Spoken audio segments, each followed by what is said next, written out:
Bonjour à tous, la troisième vidéo sur la constipation pour parler du fécalome.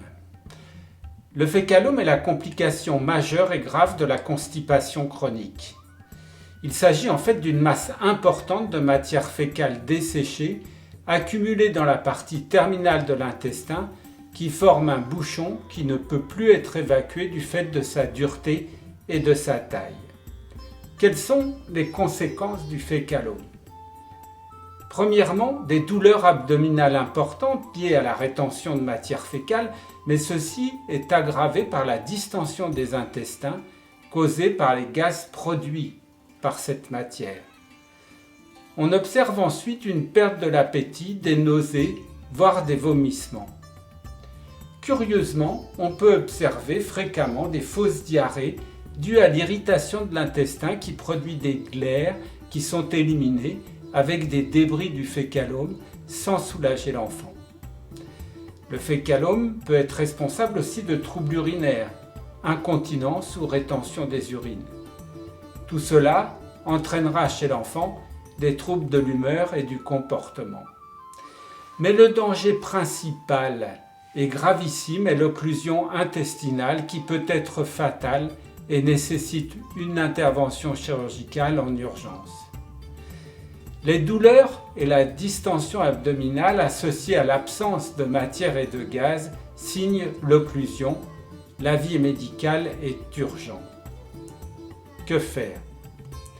Il faut éviter l'accumulation de sel dans l'intestin.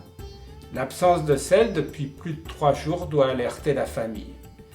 Il faut alors évacuer la matière fécale pour éviter qu'elle ne durcisse et devienne impossible à éliminer par les voies naturelles. Devant la suspicion d'un fécalome, il faut voir le médecin. Le fécalome doit être retiré. Comment ? Le suppositoire effervescent dont on a déjà parlé et qui déclenche la défécation est inutile puisque la matière ne peut sortir pour des raisons de taille. Voyons les lavements. Ils peuvent réussir à résoudre le problème.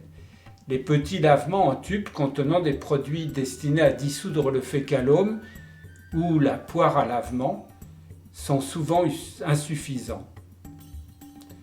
Les grands lavements ne sont pas sans risque. La technique doit être précisée par les soignants avant d'en prendre l'initiative. Il y a aussi l'évacuation au doigt. Celle-ci est préférable à l'occlusion qui nécessitera la chirurgie. Il s'agit de vider le rectum à l'aide d'un doigt.